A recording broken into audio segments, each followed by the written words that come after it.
Hi, willkommen zurück bei Nagarjuna. Wir sind jetzt in der 6. Klasse angekommen. Ich möchte dir ein Bild zeigen, das zusammenfasst, worüber wir beim letzten Mal gesprochen haben. Hier siehst du eine Frau, die den Boden putzt. Und das ist tatsächlich bei mir zu Hause passiert. Ich ging nachts immer wieder in die Küche, um ein Glas Wasser oder so zu holen. Und ich trete in eine Wasserpfütze. Also mache ich das Licht an, hole einen Lappen, wische die Wasserpfütze auf und hole mein Glas Wasser. Gehe zurück ins Bett. Und so ging es Nacht für Nacht. Und jede Nacht ging ich geduldig auf die Knie und wischte die Wasserpfütze auf. Dann, endlich, nach ungefähr 3 Wochen, denke ich mir, hey, vielleicht kommt es ja von irgendwoher. Ich dachte, ja. Und ich schaute unter das Waschbecken. Ich schätze, unterbewusst wollte ich wirklich nicht unter das Waschbecken schauen, weil es da unten so unheimlich ist.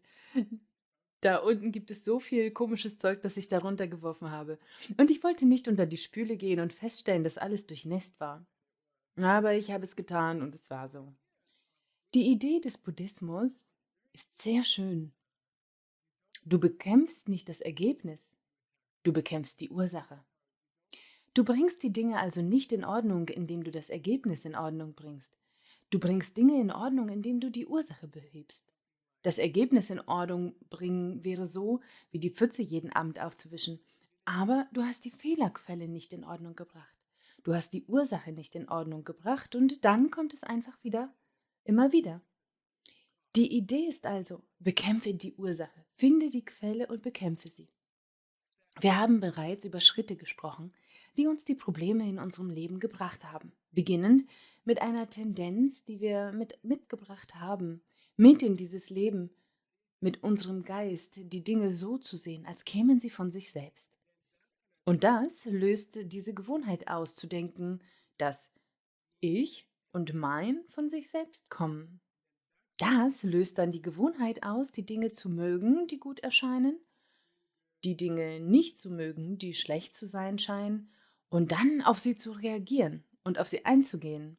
Kämpfen, um mehr von dem zu bekommen, was ich mag. Gegen Menschen kämpfen, die ich nicht mag. Und so mehr Karma machen, um mehr Samen in meinen Geist zu pflanzen, um sie in meinem nächsten Leben fortzusetzen, damit der Kreis weitergeht. Wir haben also keine Probleme, zum Beispiel mit Geld. Wir kämpfen nicht mit Geld. Wir kämpfen nicht mit dem aktuellen Geld. Wir investieren für zukünftiges Geld und das ist alles, was wir tun. Wir kämpfen nicht, wir konkurrieren nicht um aktuell vorhandene Geldbeträge. Das tun wir in diesem System nicht. Wir pflanzen die Samen, aus denen Geld wächst. Ein paar Wochen später oder ein paar Monate später. Wir packen das Problem also an der Wurzel an und wir gehen das Problem nicht am Ergebnis an. Und das ist die Idee. Vergiss deshalb die Sache mit der Spüle nicht. Nur zur Erinnerung. In diesem bisherigen Kapitel sollten wir 5 Dinge behandeln. Nummer 1 war, wie kommt man dazu, Leerheit zu verstehen? Mit diesem Abschnitt sind wir fertig. Es gab 5 Abschnitte. Der dritte Abschnitt, den zweiten überspringe ich, war, wie lehrst du jemanden Leerheit? Der vierte Abschnitt lautete, was ist die Essenz der Leerheit? Der fünfte Abschnitt ist, wie setzt du das in die Praxis um? Aber der zweite Abschnitt, den wir heute behandeln werden, heißt Lungdan Gyalpong. Bedeutet, hey, Nagarjuna, ich mag deine Ideen. Sie sind sehr interessant, sie sind ziemlich überzeugend. Aber widersprichst du nicht dem, was Lord Buddha gesagt hat? Denn Lord Buddha hat gesagt, dass die Dinge eine eigene Natur haben. Er sagte, sie haben eine eigene Natur. Und das hat er gesagt. Nagarjuna steckt also in dieser Position fest. In welchem Buch gewaltig feststeckte? Die 60 Verse, ja, die Nicolas Shaw gerade übersetzt. Man muss die Zeit berücksichtigen, ganz früh in der Karriere des Buddhas, als er sagte, ja, die Dinge haben ihre eigene Natur. Und darüber müssen wir jetzt reden. Hier ist also Nagarjunas Antwort.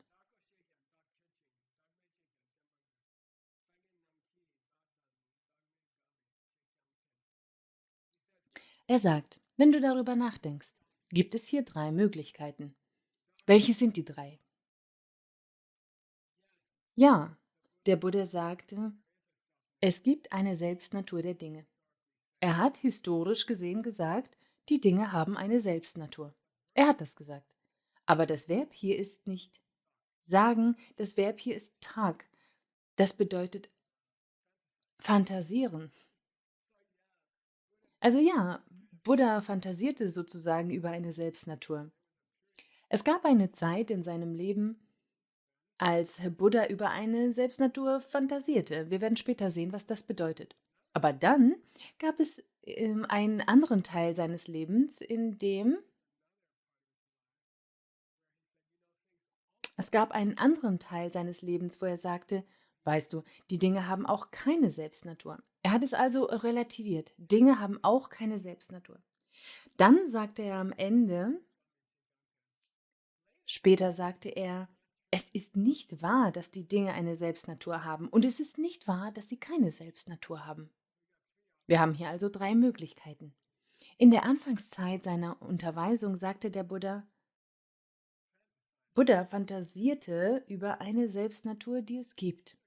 Später sagt er, du kannst es dir aussuchen, nimm es oder lass es, Selbstnatur oder keine Selbstnatur. Er lehrte 2 Möglichkeiten. Dann im dritten, Entschuldigung, die dritte Möglichkeit war, es ist nicht wahr, dass es ein Selbst gibt. Und es ist nicht wahr, dass es kein Selbst gibt. Lass es mich noch einmal sagen. Zuerst hat er gesagt, dass es ein Selbst gibt. Und dann sagte er, es gibt ein Selbst. Dann sagte er, weißt du, du kannst auf eine Art denken, ob es ein Selbst gibt oder ob es kein Selbst gibt. Und dann sagte er später, nein, es gibt kein Selbst. Und es gibt nicht kein Selbst. Dieser Nagarjuna ist ziemlich schlau. Er genießt es wirklich pfiffig zu sein. Also dachte ich, es lohnt sich, diese Ideen einzeln durchzugehen. Was uns verlangsamen würde, aber das tut mir leid. Aber es tut mir nicht wirklich leid. Hier ist der Kommentar.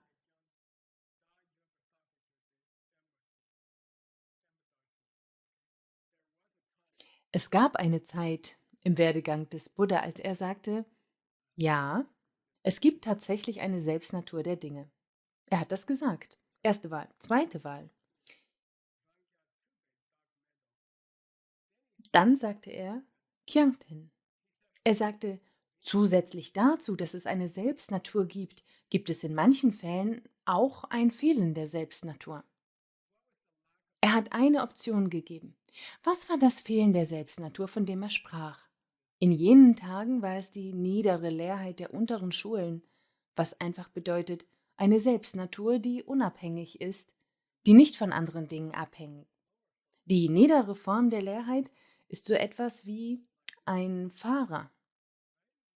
Erinnert ihr euch daran?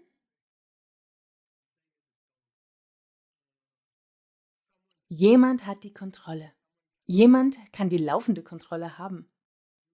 Du kannst mehr Geld bekommen, wenn du diese Dinge sofort tust und nicht, indem du großzügig bist. Er sagte also, dass es diese Art von Geld nicht gibt. Und zum Schluss,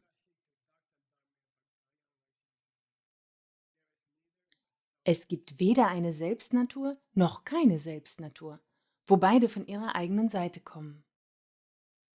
Es gibt kein Selbst und es gibt kein Fehlen einer Selbstnatur, aber ich spreche nur von denen, die von ihrer eigenen Seite kommen.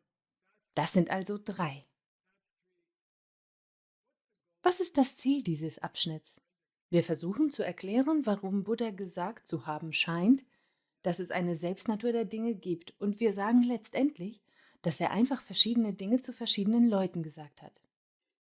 Zu wem hat er diese Dinge gesagt? Erstens, er hat gesagt, dass es eine Selbstnatur gibt zu Menschen mit dem niedrigsten geistigen Intellekt, weil er sicherstellen wollte, dass sie das Karma nicht außer Acht lassen und seine Folgen. Er wollte also sagen, du hast eine Selbstnatur und die Dinge kommen zu dir zurück, wenn du schlechte Dinge tust. Er hatte also Angst, wenn er sagte, dass es kein Selbst gibt, würden die Leute anfangen, unanständig zu sein. Also sagte er, nein, dieses Selbst existiert nicht. Derjenige, der alle Probleme zurückbekommt, die er anderen gemacht hat, den gibt es, weil er wollte, dass sie gute Menschen sind. Zweitens, er hat anderen Menschen gesagt, nun, in gewisser Weise gibt es eine Art Selbst und in anderer Weise gibt es kein Selbst. Und das soll den Menschen helfen, die Sichtweise über die Flasche Wasser zu überwinden, die falsch ist. Das Ich und Mein von außen kommen. Wem hat er dann die letzte Erklärung gegeben? Weder das Selbst noch das Nicht-Selbst kommt von sich selbst. Wem hat er das gegeben? Das hat er für Schüler reserviert, die außerordentlich sensibel waren und fähig waren, die tiefere Wahrheit zu erkennen. Also ja. Hat er seine Aussage über das Selbst geändert? Ja. Hat er sich in Bezug auf das Selbst widersprochen? Nein, weil es ganz absichtlich war. Er enthüllte verschiedene Schichten der Selbstlosigkeit, je nach Fähigkeit der Studenten. Das deckt diesen Abschnitt ab. 3 Arten von Ichs. Hast du es hier? Ich weiß nicht, was war das? Wir müssen dieses Bild nicht haben. Und es tut mir leid, dass ich in all diese Details gehe. Aber für mich ist es einfach schön. Er sagt, du kannst diese beiden auch anders erklären. Manche Menschen erklären diese 3 anders. Er sagt, was? Er hat versucht, mit den Samkhya klarzukommen. Er versuchte, mit den Anhängern der Religion auszukommen, in die er hineingeboren wurde. Und er sagte, natürlich gibt es eine Selbstnatur. Sie ist allen Dingen innewohnend. Es gibt ein großes Selbst, das alle Dinge erschafft. Er versucht, nicht auszuflippen, wie Jesus unter dem jüdischen Volk oder so. Er hat versucht, mit denen zu kooperieren, mit denen er aufgewachsen ist. Das ist eine der Interpretationen, wenn es heißt, er behauptete, es gebe ein Selbst. Zweitens. Und dann gab es eine Schule namens Charvakas. Die sagten, es gibt niemanden, der in ein zukünftiges Leben geht. Und er sagte, nein, dieses Selbst gibt es. Du wirst eine Zukunft annehmen. Es gibt jemanden, der ein zukünftiges Leben annimmt, glaub mir. Aber er hat nur in diesem Zusammenhang gesprochen. Und dann schließlich, in seiner ultimativen Präsentation sagte, ja, es gibt das Ich, ja, es gibt dieses Mein, aber sie kommen nicht von ihrer eigenen Seite, das ist alles.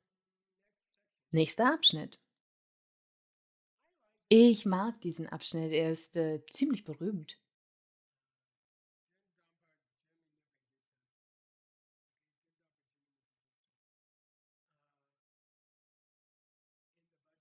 In der Vajrayogini Sadhana,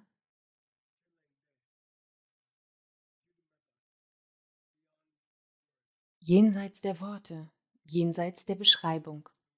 Die Realität der Welt ist jenseits aller Worte. Und jetzt kommt dieses Thema zur Sprache. Warum wird gesagt, dass die Leerheit unbeschreiblich ist? Wenn sie unbeschreiblich ist, warum müssen wir dann dieses lange Buch studieren, das sie beschreibt? Wenn Leerheit wirklich unbeschreiblich ist, warum müssen wir uns dann so viel Arbeit machen, um sie zu beschreiben? Nagarjuna hat also zum Glück, ich denke, einfühlsam für uns, sagt er jetzt, ja, wir sagen, dass die Leerheit unbeschreiblich ist. Ja, wir sagen, man kann sie nicht mit Worten beschreiben. Aber das hat eine besondere Bedeutung. Und hier ist der nächste Vers.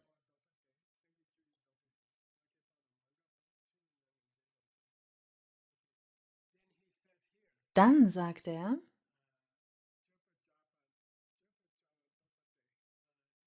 ja, man kann es nicht sofort in Worte fassen. Und normalerweise, das werden wir später noch sehen, bedeutet das, dass du dich nicht hinsetzen kannst, wenn du die Leerheit direkt gesehen hast. Und wenn eine Person sagt, hör zu, setz dich einfach mit mir für 5 Minuten hin und sag mir, was es ist, das sehe ich dann. Das ist nicht möglich. Man kann es also in diesem Sinne nicht in Worte fassen. Du kannst nicht eine unmittelbare, direkte Wahrnehmung der Leerheit in einem anderen Menschen hervorrufen, nur indem du darüber sprichst. Es ist nichts, das einfach so passieren kann, indem man darüber spricht. Und das liegt daran, dass der Geist der meisten Menschen nicht begreifen kann, wovon du sprichst. Du kannst dich hinsetzen und die Leerheit beschreiben, Stunde um Stunde, aber sie werden nicht in der Lage sein, alles so zu begreifen, dass sie die Leerheit direkt sehen würden innerhalb der nächsten paar Stunden. Das ist normalerweise nicht möglich. Es passierte bei der ersten Drehung des Rades, aber diese Menschen waren bereit. Warum? Sie hatten ihren Lehrer gegessen. Aber darauf gehen wir nicht ein und das ist keine buddhistische Praxis.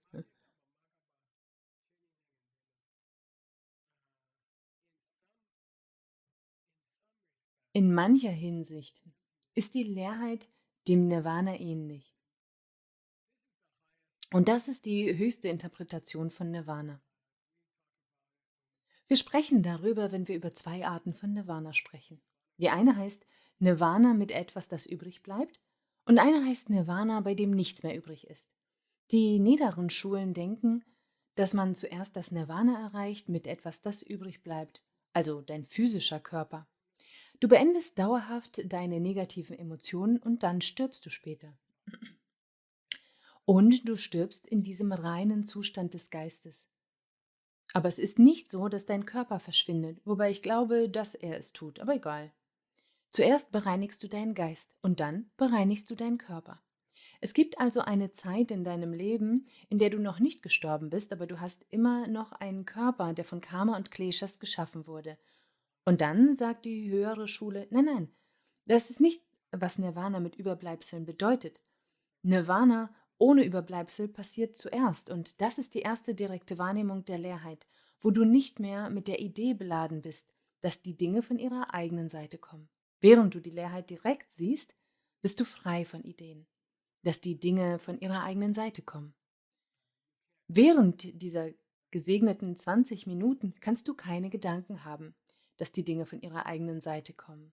Dann kommst du aus der direkten Wahrnehmung der Leerheit und für weitere 7 Leben auf irgendeiner Ebene hast du immer noch das Gefühl, dass die Dinge von ihrer eigenen Seite kommen. Aber du glaubst es nicht. Worauf er sich hier also bezieht, ist diese Art von Nirvana, wo du in den 20 Minuten der direkten Wahrnehmung der Leerheit kein Anfangen und Aufhören hast. In diesem Sinne. Du bist frei vom normalen Anfang, das von seiner eigenen Seite kommt, vom Aufhören von seiner eigenen Seite in diesem Sinne. Übrigens, ich komme nicht umhin, diesen Absatz zu lehren, weil Chone Lama sich auf das Diamantschneider-Sutra bezieht. Er sagt, übrigens, er beginnt mit Dorje. Der Absatz beginnt mit Dorje.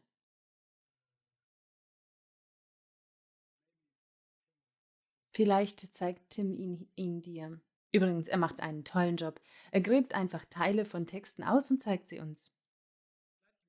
Lasst uns das gemeinsam lesen. Okay, schau. Ich stimme dir zu. Was? Ich stimme zu, dass es das ist, was das Diamantschneider-Sutra sagt. Was das Diamantschneider-Sutra sagt? Ja, das Diamantschneider-Sutra sagt, die Buddhas lernen niemals den Dharma. Es bedeutet, die Buddhas lernen niemals einen Dharma. Und er sagt, okay, ich weiß, dass das Diamantschneider-Sutra das sagt. Aber was er sagt, ist, er lehrt niemals einen Dharma, der von seiner eigenen Seite kommt. Das heißt, als der Buddha sich im Jethavan-Garten in Vaishali niedersetzte, nein, Shravasti, als der Buddha sich im Jethavan-Garten in Shravasti niedersetzte und den Dharma unterwies, kam nichts davon von ihm. Die Zuhörer, die dort waren, hatten die Samen in ihrem Geist, um ein Wesen zu erschaffen, das ihnen den Weg der Freiheit unterwies. Und die Generationen von Menschen, die 100 Generationen der Menschen danach, die das Diamantschneider-Sutra lasen, schrieben das Sutra auf die Seiten, während sie lasen. Das kommt von dir, das Sutra kommt von dir. Er sagt, schau, auf einer konventionellen Ebene müssen wir sagen, Auf einer konventionellen Ebene müssen wir sagen, der Buddha hat den Dharma unterrichtet. Darum geht es in diesem Vers nicht. Wir leugnen nicht, dass der Buddha im Jethavan-Garten saß und das Diamantschneider-Sutra gelehrt hat. Das sagen wir nicht. Wir sagen nicht, dass er es nie gelehrt hat.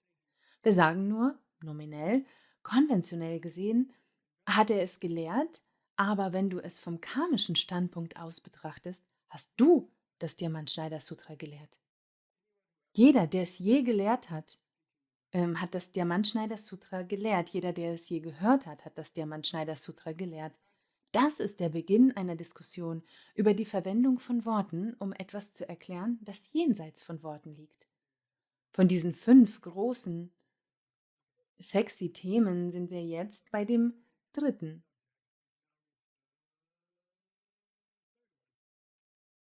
Was ist eine nützliche Art zu unterrichten? Was ist ein nützlicher Weg, um Menschen durch die Konzepte der Leerheit zu führen? Das bedeutet, was ist eine nützliche Methode, um Menschen durch diese Ideen zu führen? Und dann sagt er,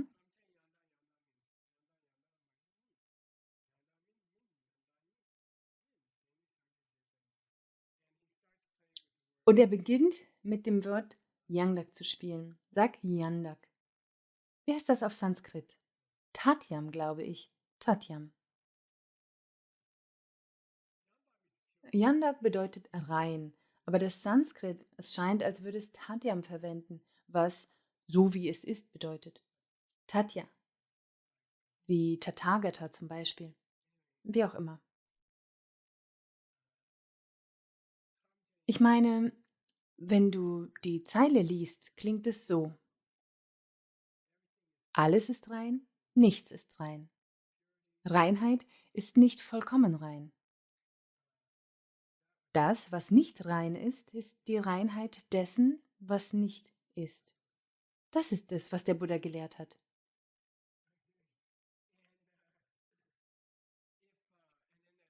Die Frage ist, ich weiß nicht, ob wir zu weit gehen können. Das wird lange dauern. Ach, machen wir es. In welchem Sinne hat der Buddha das Diamantschneider-Sutra gelehrt?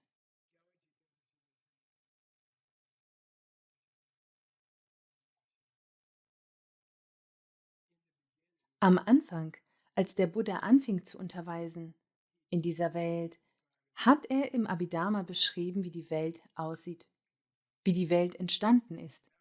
Und in diesem Sinne sagte er, die Welt ist rein. Aber das Wort rein hier bedeutet in diesem Vers real. Rein bedeutet hier also real, wirklich. Hat Buddha also jemals gesagt, dass die Welt real ist? Ja, und warum? Wann? Zum Beispiel im Abhidharma, im 3. Kapitel. Er beschreibt alle Kontinente. Er beschreibt die Sonne und den Mond. Er beschreibt die Galaxie. Er beschreibt die verschiedenen Sonnensysteme und es ist alles real. Nirgendwo hat er gesagt, dass all diese Planeten nicht real sind. In seiner ersten Unterweisung. Und in seiner späteren Unterweisung sagt er, aber in gewisser Weise sind die Dinge ständig im Fluss. Dinge dauern nie länger als eine Millisekunde und in diesem Sinne sind sie unrein. Sie haben nicht die Reinheit, um real zu sein für mehr als eine Millisekunde. Nennen wir sie also unreal in dem Sinne, dass sie flüchtig sind und sich von Augenblick zu Augenblick verändern. Hat er jemals gesagt, dass es rein ist? Ja. Hat er jemals gesagt, dass es nicht rein ist? Ja. Hat er jemals gesagt, dass es real ist? Ja. Und danach, kurz danach, hat er gesagt, dass es nicht real ist? Das ist noch nicht alles.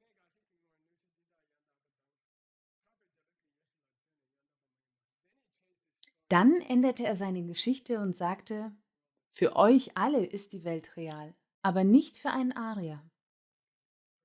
Vor allem für jemanden, der in der direkten Wahrnehmung der Leerheit ist die Welt nicht real. Bis jetzt hat er real gesagt, dann sagt er unreal, weil es vorübergehend ist. Und dann sagte er, real und unreal hängt davon ab, wer du bist. Hängt davon ab, wer hinschaut. Bis jetzt haben wir real, unreal und real und unreal. So langsam macht es etwas mehr Sinn, oder?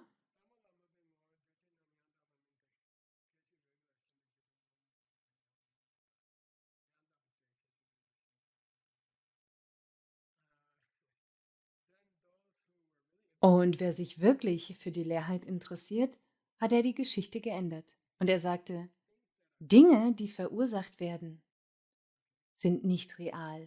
Und warum? Weil sie in dem Moment, in dem sie real sind, sich in etwas anderes verwandeln. Dinge, die verursacht werden, sind nicht real, da sie zum Zeitpunkt, an dem sie real sind, nicht mehr real sind.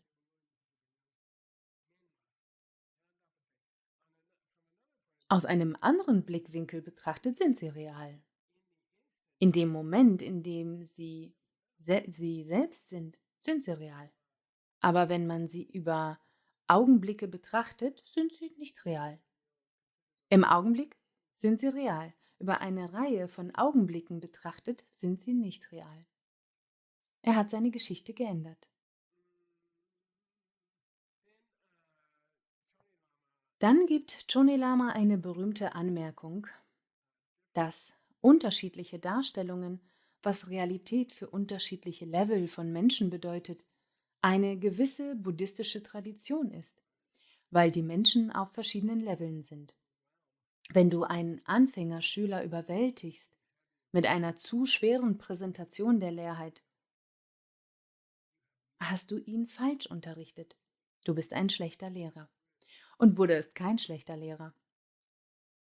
Buddha hat also seine Präsentation an den Schüler angepasst. Sogar bis zu dem Punkt, dass Dinge nicht leer sind, wenn sie es sind, wenn es dem Schüler hilft. Wie gut sind wir in der Zeit? Ich mache weiter, Tim, mit dem, was wir als Klasse 4 bezeichnet hatten. Wir lernen, ich würde gerne zurück zum Sanskrit gehen und über einige Wörter sprechen, die nützlich sind, um den nächsten Abschnitt zu lernen. Und das Erste, worüber ich sprechen möchte, ist Lakshana. Ich weiß, dass Christina Lakshana kennt. Lakshana bedeutet, es ist ein schwieriges Wort und hier bedeutet es typisches Merkmal. Lakshana bedeutet also Zeichen. Aber in der Logik hat es ganz andere Namen. Es bedeutet so viel wie, was sind diese hellen, wenn du jemandem ein neues Auto verkaufst? Was sind die 5 Lakshanas? Oh, er hat einen 700 PS Motor, er hat sich 6 Bose Lautsprecher, das sind Lakshanas. Eigentlich Eigenschaften des neuen Autos, die herausstechen. Wie sagt man? Eigenschaft. Entschuldige bitte, hell glänzende Eigenschaften des neuen Autos. Das liegt daran, dass Laksh bedeutet, eine Sache als besonders zu kennzeichnen. Es kommt von einer indoeuropäischen Wurzel, Lyuk, Lug, was Licht oder Helligkeit bedeutet. Ich habe einen Kellner getroffen vor 2 Tagen. Ich fragte, wie heißt du? Und er sagte, Lukas. Ich sagte, Gott, ich habe gerade diese verbale Wurzel gelernt. Weißt du, was dein Name bedeutet? Und er sagt, ich habe keine Ahnung. Und ich sagte, ich glaube, es bedeutet leuchtende Person. Du bist eine leuchtende Person. Er sagt, das nehme ich an. Glück ist also die indoeuropäische Wurzel. Licht kommt davon. Deswegen gibt es ein GH in Licht, also Licht.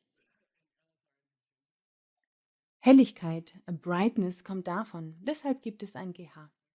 RS und Els sind austauschbar. Ich habe ein Büro in Bangkok aufgebaut. Wir hatten 3 Lieferanten für Edelsteine, Leeredelsteine, echte, reale Edelsteine und seltene Edelsteine. Echte, reale Edelsteine, seltene Edelsteine und Leeredelsteine. Aber als die Empfangsdame mich anrief und mir zu sagen, dass der Verkäufer da war, sagte erst, Leal-Edelsteine ist hier. Ich sagte, welche Edelsteine sind hier? Real? Ich sagte Leal. Also sind R und L im Grunde austauschbar in asiatischen Sprachen. Und das ist gut so. Lüg ist also die Wurzel. Und es kommt eigentlich von Rog, was so viel bedeutet wie leuchten. Und Roach kommt daher. Wie auch immer, Licht und Glanz und Klarheit sind alles verwandte Begriffe. Ich habe die beiden Zeichen gewählt oder hellglänzende Merkmale Lakshana des Buddha, die ich als die wichtigsten der 5, die er jetzt vorstellen wird. Und ich gebe dir das Sanskrit dazu. Das erste ist Shanta, was Frieden bedeutet. Und es kommt von der Wurzel Sham. Du kennst das Wort Shanti und du kennst das Wort Shamatha. Shamatha, das bedeutet in Frieden zu sein. Wahrscheinlich Star, Shamatha. Wenn es dich interessiert, die meisten der alten Sch-Wurzeln waren früher Kish. Die meisten der alten Sch-Wurzeln waren früher KSH. Und die kommen in westlichen Sprachen als Q. KSH ist also normalerweise die echte Wurzel, wenn sie mit SH beginnt. Und am häufigsten kommt KSH in den westlichen Sprachen als Q. Quiet, was ruhig bedeutet. Oder auch calm, still. Und Kshanti ist Geduld. Ich möchte also, dass du Shanta lernst. Warum? Weil es eines der großen 5 Lakshana der Leerheit ist. Es ist eines der 5 großen Verkaufsargumente für die Leerheit. Als würde man einen neuen Tesla verkaufen. Und ein weiteres, das ich dir beibringen wollte, ist eigentlich ein Mangel an Pancha. Ich mag Pancha. Es bedeutet 5. Es kam in dem Wort Finger. 5. Daraus ist das Wort 5 entstanden, auf Deutsch, das vom Punch kommt. Also kommt 5 ins Englische als 5. Es bedeutet also 5. Aber was es bedeutet ist, schau auf meine Hand. Es bedeutet, das Verb bedeutet, bei Lichtstrahlen sich ausbreiten. Wir sehen ständig in diesen tantrischen Visualisierungen, wie die Welt aus Vajrayoginis Herz kommt. Da ist dieses Chöpa vom Licht. Chöpa bedeutet so viel wie, du nimmst deine Hand und machst so. Und das ist Pancha. Das ist Prapancha. Pra bedeutet also vorwärts, zum Beispiel Bug eines Bootes oder Stolz. Und Prapancha bedeutet, die Welt ist ein Konstrukt, das von dir ausgeht. Es ist ein Finger, der von dir kommt, aber ein anderer. 5 Finger eigentlich. Wie auch immer, ich werde nicht darüber reden. Ich habe eine gewisse Selbstbeherrschung. Wir gehen durch die 5. Die sind die 5 leuchtenden Merkmale der Leerheit. Ich denke, das reicht für die heutige Klasse. Wir gehen die 5 Merkmale durch. Sie sind im nächsten Vers.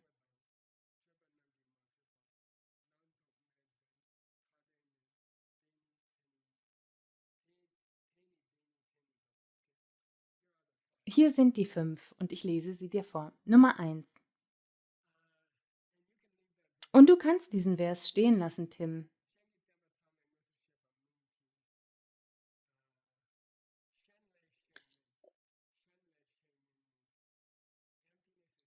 Leerheit ist nicht etwas, das du direkt sehen kannst, indem du mit jemandem direkt sprichst. Niemand kann sich hinsetzen und die direkte Wahrnehmung der Leerheit in deinem Geist auslösen, indem er mit dir darüber spricht, was er gesehen hat.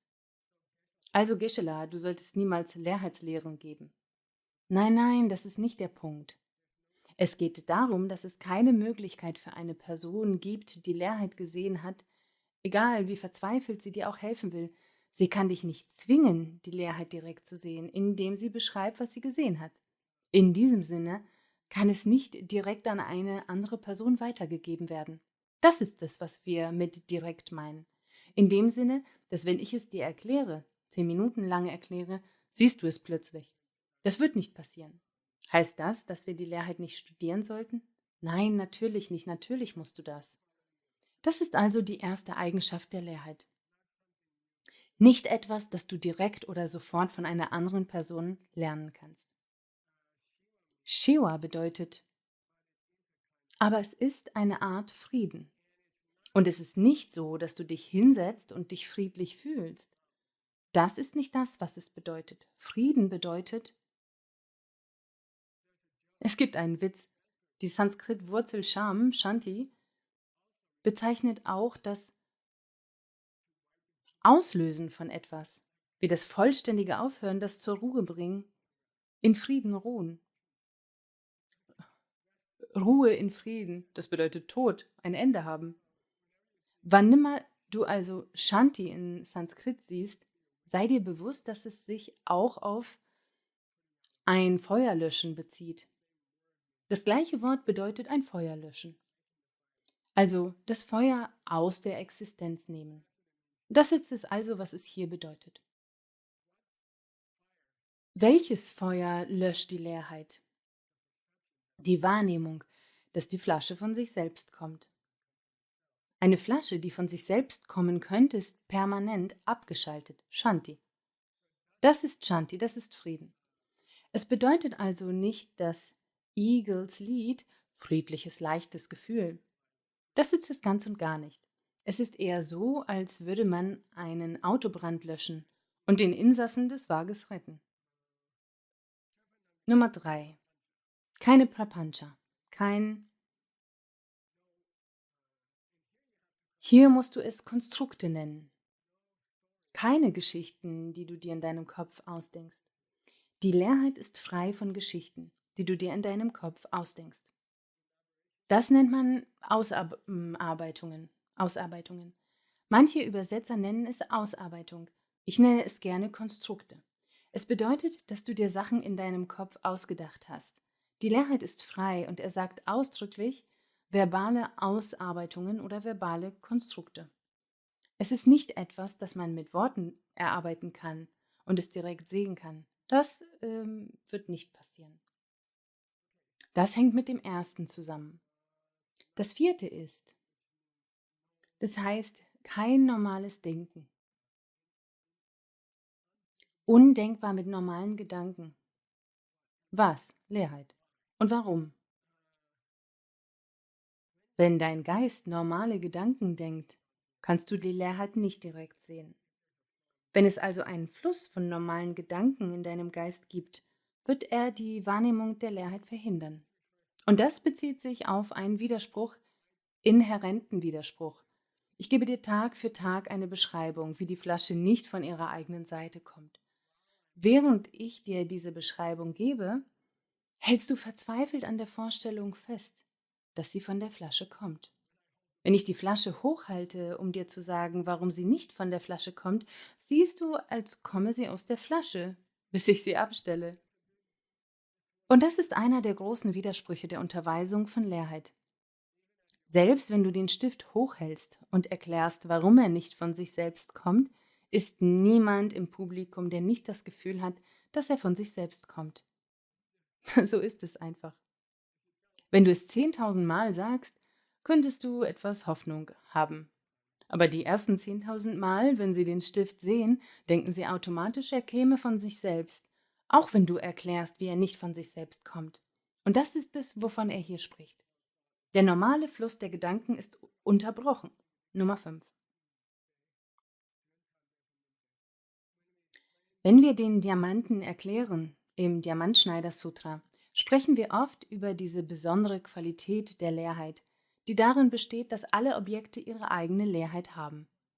Alle Objekte sind leer davon, dass sie nicht von dir kommen. Alle Objekte im Universum sind leer davon, nicht von dir zu kommen. Alle Ehemänner in der Küche sind leer, nicht von dir zu kommen. Das heißt, dass alle Ehemänner in der Küche von dir kommen. Das ist ihr abhängiges Entstehen. Aber, um es mit den Worten der Leerheit zu sagen, kein Ehemann in der Küche kommt nicht von dir. In diesem Sinne sind alle Objekte im Universum völlig gleich. Der Buddha sagt also ständig Gleichmut. Aber es gibt ein höheres, behandle alle Menschen gleich, sehe alle Menschen gleich. Aber es gibt eine höhere Form des Gleichmuts, über die wir nicht sehr oft sprechen, nämlich, dass man alle Objekte als gleichwertig sehen muss, und zwar so, dass sie gleichermaßen von dir kommen. Sie teilen alle eine bestimmte Eigenschaft, dass sie von dir kommen. Und es gibt viele Geschichten in den Schriften von einem Lehrer, der einem Schüler ein kleines Stück Hundekacke oder ein Stück Fleisch gibt oder ein Glas Wein und sagt, nimm einen Schluck oder probiere das. Und der Schüler wird sagen, nein, das ist Kacke. Lama Pelma hat das immer gesagt. Der Schüler sagte, ich bin total in der Leerheit. Sie sagte, oh okay, dann ist diese Kacke. Und ein paar tapfere Schüler haben es versucht. Übrigens, ich empfehle das nicht. Ich unterrichte das nicht. Ich fordere dich nicht dazu auf, das zu tun. Und es ist schade, dass ich das wiederholen muss. Aber der Punkt ist, Hundekacke hat ihre eigene Leerheit. Und unter diesem Gesichtspunkt könnte es sich lohnen, ab und zu mal Hundekacke zu probieren, nur damit du sagen kannst, das hat wirklich die gleiche Eigenschaft wie die Leerheit. Oder das hat die gleiche Qualität wie Nagajinas große Weisheit. Sie alle teilen eine bestimmte hohe Eigenschaft, dass sie nicht von sich selbst kommen. Der Grund für diese tantrischen Yogis, warum sie seltsame Dinge tun, ist, um sich selbst zu erinnern, zum Beispiel an das Schmecken von Kacke, was ich nicht empfehle und das ist auch nicht das, was ich unterrichte. Die einzige Möglichkeit, wie du es machen kannst, ist, wenn du über etwas Tieferes nachdenkst. Auch das kommt nicht von dir. Das sind also die 5 großen Eigenschaften. Das sind die 5 großen Lakshana der Leerheit. Und sie sind sehr, sehr schön. Und diese werden traditionell von Nagarjuna gelehrt.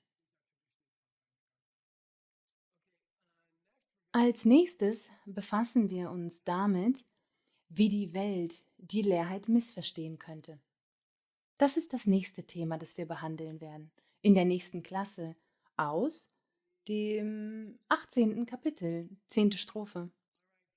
Also klar, alles klar, bis dann. Wir sind langsamer, als ich erwartet habe, aber wir werden einfach mehr Nagarjuna-Kurse machen. Vielen Dank, Leute, vielen Dank, Tim.